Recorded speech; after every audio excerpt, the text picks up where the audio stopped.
মঙ্গলবার ১০ সেপ্টেম্বর মণিপুর রাজ্যের হোম মিনিস্ট্রির আদেশে পুরো রাজ্য জুড়ে ইন্টারনেট ও মোবাইল সেবা বন্ধ করে দেওয়া হয়। একই সাথে অনির্দিষ্টকালের জন্য কারফিউ ঘোষণা করা হয়। এর মানে মণিপুরের অবস্থা কিন্তু খুব বেগতিক। গত পরশু ফেসবুকে একটা নিউজও বেশ ভাইরাল হয় যে মণিপুরের ছাত্ররা ইন্ডিয়ার পতাকা নামিয়ে দিয়ে সেভেন সিস্টার্সের পতাকা উড়াচ্ছে। এই নিউজ আবার বাঙালি মনে সামান্য সুশ্রুতিও তুলে দিয়েছিল। লুকিং ফর শত্রুস আর 10 ট্রাক অস্ত্র মামলার সাথে জড়িত সাবেক স্বরাষ্ট্রমন্ত্রী লুৎফুজ্জামান বাবর জেল থেকে মুক্তি পাওয়ার পর বাংলাদেশের জেনজির মেম সোসাইটি যেভাবে সেভেন সিস্টার্স দখলের অভিযানে নামতে যাচ্ছিল, তাতে মণিপুরের বর্তমান অবস্থার সাথে বাংলাদেশের কোনো যোগসাজশ আছে কিনা সেটা অনেকেই ভাবা শুরু করে দিয়েছিল। কিন্তু মণিপুরের যে সমস্যাটা সেটা কিন্তু আজকে কালকের না। 2023 সাল থেকেই মণিপুরে জাতিগত দাঙ্গা লেগেই আছে। এবারে জুন জুলাই মাসে কিছু ঘটনা ঘটেছে যার কারণে আসলে বর্তমানে সিচুয়েশন অনেক খারাপের দিকে যাচ্ছে। মণিপুর ক্রাইসিসের কারণ, ঘটনা এবং এর ভবিষ্যতে কি হইতে পারে তা সবকিছু নিয়েই আমার আজকের ভিডিও।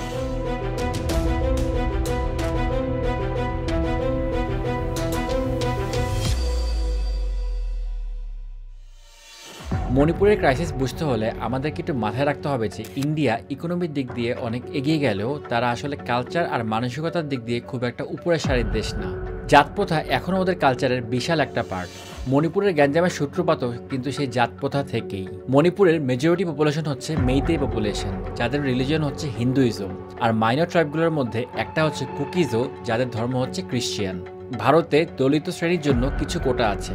সেই কোটার মধ্যে পলিটিক্যাল রিপ্রেজেন্টেশন, প্রমোশন, শিক্ষাবৃত্তি, ভার্সিটি এবং জব কোটা সহ আরও বেশ কিছু সুযোগ সুবিধা আছে। এই মেইতে লিডাররা অনেকদিন ধরেই চেষ্টা করে আসছে স্কেডিউল ট্রাইবস বা এসটি স্ট্যাটাসের জন্য। 1982 সালে তারা আবেদন করলে সেই সময়ের ইন্ডিয়ার রেজিস্ট্রার জেনারেল তাদের আবেদন খারেজ করে দেয় এই বলে যে মেইতের মধ্যে কোনো ট্রাইবাল প্রপার্টিস নাই। আবার 2001 সালে তারা আবেদন করলে মণিপুরের রাজ্য সরকার থেকে তাদেরকে বলে দেওয়া হয় যে ভাই, তোমরা এই রাজ্যের ডমিনেন্ট গ্রুপ, তোমাদেরকে এই স্ট্যাটাস দেওয়ার তো কোনো প্রশ্নই আসে না। এই যে দুইটা কাহিনী বললাম, এই দুই কাহিনী আমি আপনি দূরের কথা, মণিপুরের মানুষরাও জানত না। এই কাহিনী উঠে আসে যখন 2023 এপ্রিলে মণিপুরের হাইকোর্ট সিদ্ধান্ত নেয় যে মেইতেইদের এসটি স্ট্যাটাস দেওয়ার রিকমেন্ডেশন তারা সেন্ট্রাল গভর্নমেন্টে পাঠাবে। এইবার সবাই খেপে যায়। একে তো মেইতেইরা মেজরিটি, তার উপর মণিপুরে আরো 33টা ট্রাইব আছে, তারাও কেন এসটি স্ট্যাটাস পাবে না? ডমিনেন্ট পপুলেশন প্লাস হিন্দু হওয়ায় এমনি মোদি ভারতে মেইতেরা অনেক সুবিধাই পায়। যাই হোক, মণিপুরের অন্যান্য ট্রাইবের পাশাপাশি হিল এরিয়া কমিটিও এর বিরোধিতা শুরু করে। এর মধ্যে কুকিজো ট্রাইবের অলরেডি এই এসটি স্ট্যাটাস আছে, কিন্তু মেইতেরা পেয়ে গেলে তারা পলিটিক্যাল পাওয়ার খাটিয়ে ওদের অধিকারে হাত দেবে এই ভয় পায় তারা। অ্যান্ড ভয় পাওয়াটা কিন্তু লজিক্যাল। হিন্দু ধর্মের জাত প্রথায় এই মেইতেরা হচ্ছে ক্ষত্রিয়, মানে বেসিক্যালি ব্রাহ্মণের পরে তাদের অবস্থান, প্লাস পপুলেশনের দিক দিয়েও তারা মেজরিটি। অন্যান্য গ্রুপের কথা হচ্ছে দলিত শ্রেণী বা ট্রাইবালদের জন্য সংরক্ষিত কোটা মেইতেরা কেন পাবে? 2023 মে মাসের 3 তারিখ পুরো মণিপুর জুড়ে কুকি ট্রাইবের মানুষরা মিছিল শুরু করে। কয়েক জায়গায় গাড়িতে আগুনও লাগানো হয়। এর জবাবে সেদিন মিছিলের উপর আক্রমণ করে অন্যান্য গ্রুপ। শুরু হয় Manipur crisis. All tribal students union মণিপুরের নেতৃত্বে হাজার হাজার মানুষ রাস্তায় নেমে পড়ে। নাম দেওয়া হয় ট্রাইবাল সলিডারিটি মার্চ। এরপর দিন মণিপুরের সিএম বীরেন সিং বলেন, দুই কমিউনিটির মধ্যে সামান্য মিসআন্ডারস্ট্যান্ডিং এর জন্য এইসব সমস্যা হয়েছে, এগুলো এত বড় কোনো ইস্যু না। বীরেন সিং এর সরকার শুট অ্যান্ড সাইট অর্ডারও দিয়ে দেয়। পুরো রাজ্যে কারফিউ জারি হয়ে যায়। আর্মি আর আসাম রাইফেলস ডিপ্লয় করে দেওয়া হয়। 2 দিনে ঘরছাড়া হয় প্রায় 9,000 মানুষ। 5 তারিখ সেন্ট্রাল থেকে আর্টিকেল 355 জারি করা হয়, মানে স্টেটের সিকিউরিটি এখন সেন্ট্রালের হাতে। সরকারি তথ্য মতে 20,000 মানুষ ঘরছাড়া হয়েছে।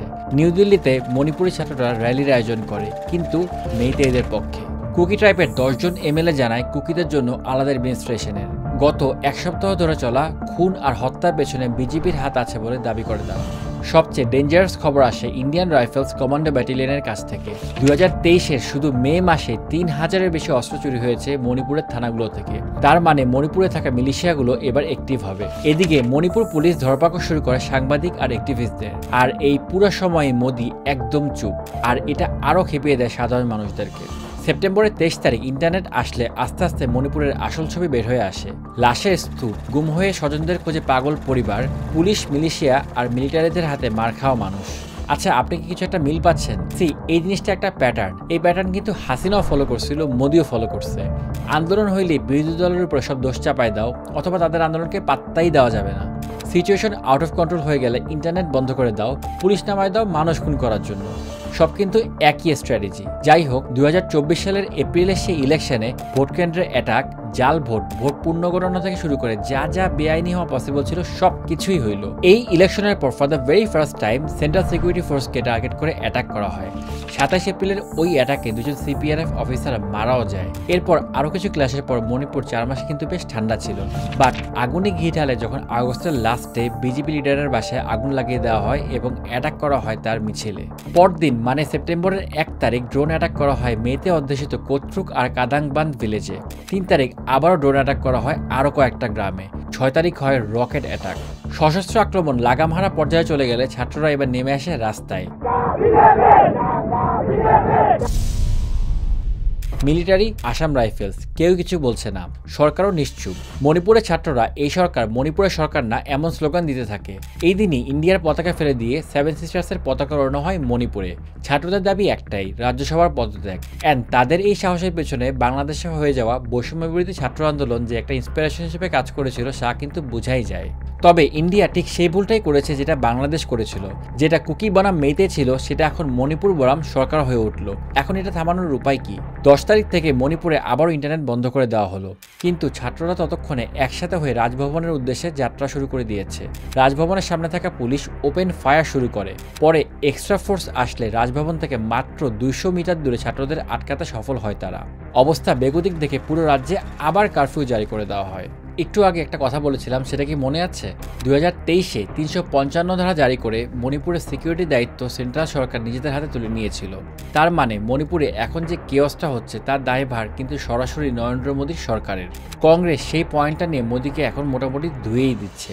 অলসো 2023-এ যে সমস্যাটা শুরু হলো তখন থেকে মোদী এখন পর্যন্ত মণিপুর যায় নাই, অথবা এই 1 বছরে তার মুখ থেকে মণিপুর শব্দটাই বের হয়েছে জাস্ট মাত্র 2 বার। নরেন্দ্র মোদীর এই চুপ করে থাকা বেশ কিছু প্রশ্ন ক্রিয়েট করে।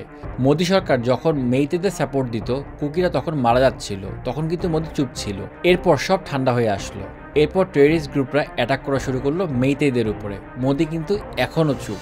ইন্ডিয়ান মিলিটারি যে টেররিস্ট গ্রুপগুলোকে এতদিন দাবায় রাখছিল তারা হুট করে এমন বিড়াল হয়ে গেল কেন? নাকি এটাও মোদীর কোনো প্ল্যান? কারণ ভারতে অলরেডি একটা মেইতে সেম্পেরি চলছে, যেখানে মেইতেদের কত কষ্ট, তারা কত অত্যাচার সহ্য করে, আর কুকিরা কত ভয়ঙ্কর, এসব কথা প্রচার করা হচ্ছে। এখন কাহিনী হচ্ছে মণিপুরে 10 তারিখ শুরু হওয়া ছাত্র আন্দোলন আসলে কতটুকু যাইতে পারে এই জিনিসটা বলা একটু কঠিন। মণিপুরের গভর্নর কিন্তু আমাদের শেখ হাসিনার মতো চুপ করে বসে নাই। সে অনবরত স্টুডেন্ট আর অন্যান্য লিডারদের সাথে মিটিং করছে।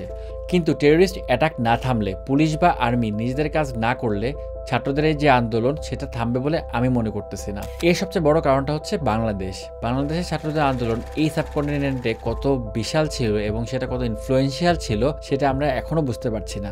সামনের দিনগুলোতে দেখবেন আরো অনেক কিছু হবে যেটার মডেল হবে বাংলাদেশের ছাত্র আন্দোলন। প্লাস মণিপুর বা 7 সিস্টার্সের প্রতিটা রাজ্যই কিন্তু for a very long time ইন্ডিপেন্ডেন্সের জন্য চেষ্টা করে আসছে। এই পুরো রিজিয়নটাই জাস্ট 25 কিলোমিটার চিকেন নেক দিয়ে কানেক্টেড। এই রাজ্যগুলো ভারত থেকে রিসোর্স পায়, যার মেজরিটি আসে বাংলাদেশ ট্রানজিট দেয় বলে। বাংলাদেশে একটা পলিটিক্যাল শিফট চলছে, কে আসবে কেউ জানে না, বাট যে আসুক না কেন বাঙালির পাবলিক সেন্টিমেন্ট বর্তমানে হচ্ছে ইন্ডিয়া বিরোধী। সো এই ট্রানজিটগুলো বন্ধ হয়ে যাওয়ার সম্ভাবনা অনেক বেশি। এদিকে ঐতিহাসিকভাবে চায়না কিন্তু এই রিজিয়ন ডিস্টেবিলাইজ করার অনেক চেষ্টা করেছিল। এমনকি 1996 সালে ভুটানের সাথে ল্যান্ড সোয়াপ ডিল করতেও তারা রাজি হয়েছিল, জাস্ট এই রিজিয়নে কন্ট্রোল বাড়ানোর জন্য। মণিপুরের সাথে যে দেশটা বর্ডার শেয়ার করে সেটা হচ্ছে মায়ানমার, যারা চায়নার অফ জোন ইনফ্লুয়েন্সের মধ্যে পড়ে। অ্যান্ড ইন্ডিয়া চাইলেও হুট করে এই এলাকার ইমার্জেন্সি আটকাইতে পারবে না। বাট এখানে একটা বিষয় আছে, ইন্ডিয়ান মিলিটারি ব্রেন কিন্তু বেশ ভালো। তারা অলরেডি শুধু মণিপুরেই ইন্ডিয়ান আর্মি আর আসাম রাইফেলসের 125টা কোম্পানি নামায় রাখছে। যে কোনো মোমেন্টের নোটিসে তারা আর্মস নিয়ে নামতে রেডি। প্রতিটি কোম্পানিতে অ্যারাউন্ড 120 থেকে 135-এর মতো সৈনিক আছে। সো ইমার্জেন্সি যে একটা ঘটতে পারে সেটা ইন্ডিয়া ভালো করেই জানে। মণিপুর বা 7 সিস্টার স্বাধীন হতে পারবে কিনা এটার কোনো রিয়েলিস্টিক অ্যান্সার এখন পর্যন্ত নাই, কিন্তু হ্যাঁ একটা হাইপোথেটিক্যাল ওয়েতে বলতে পারি ইয়েস, যদি ওদের মিলিশিয়া গ্রুপগুলো একসাথে হইতে পারে তবেই। কিন্তু আমার কাছে মনে হয় ওরা একসাথে হইতে পারবে না, কারণ তারা আইডিওলজির দিক দিয়ে ফাইট করে না, এরা ফাইট করে টাকার জন্য এবং ফাইট করে লোভের জন্য। অ্যান্ড এরকম অবস্থায় মণিপুর বা 7 সিস্টার্স যদি স্বাধীন হয় সেটা বাংলাদেশের জন্য হবে অনেক অনেক বেশি খারাপ। তখন আমাদের বর্ডারের 3 পাশেই থাকবে টেররিস্ট স্টেট। বাট মোদির নামা দরকার, এ বিষয়ে কোনো প্রশ্নই নাই। মণিপুরের আন্দোলনটা মোদির পতনের ফার্স্ট স্টেপ হইলেও হইতেই পারে, দেখা যাক।